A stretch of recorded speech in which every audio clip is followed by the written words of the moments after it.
নির্বাচনে প্রতিদ্বন্দ্বী রাজনৈতিক দল প্রার্থী প্রত্যক্ষ পরোক্ষভাবে এই এত বড় কর্মযজ্ঞে অংশগ্রহণকারী প্রত্যেকের প্রতি এই ক্যাবিনেট কৃতজ্ঞতা জ্ঞাপন করে।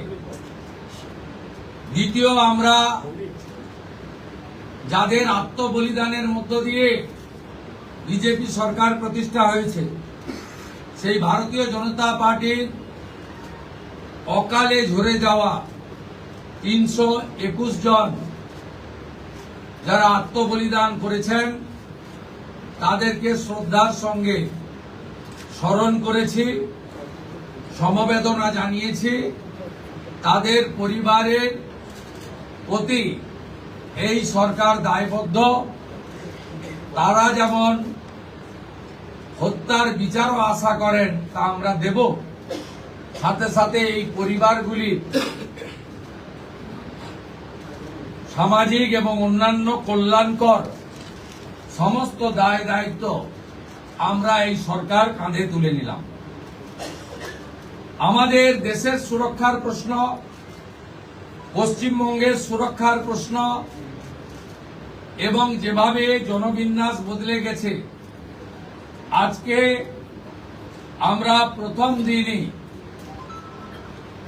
আমরা কেন্দ্রীয় স্বরাষ্ট্র দপ্তর তথা বিএসএফ এর সীমান্ত সুরক্ষিত করার জন্য জমি ট্রান্সফার প্রক্রিয়া আমরা আজকে অনুমোদন দিলাম এবং আজ থেকেই ল্যান্ড ট্রান্সফার প্রক্রিয়া শুরু হবে। ভূমি ও রাজস্ব সচিব তাকে এবং মুখ্য সচিবকে দায়িত্ব দেওয়া হলো 45 দিনের মধ্যে বিএসএফ এর প্রয়োজনীয় জমি হস্তান্তর সম্পূর্ণ করতে হবে, যা আমাদের কেন্দ্রীয় স্বরাষ্ট্রমন্ত্রী নির্বাচনের আগেই বলেছিলেন।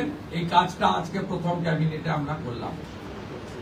মাননীয় প্রধানমন্ত্রী নরেন্দ্র মোদীজি তিনি বলেছিলেন প্রথম ক্যাবিনেট মিটিংয়ে আমরা আয়ুষ্মান ভারতে যুক্ত হব।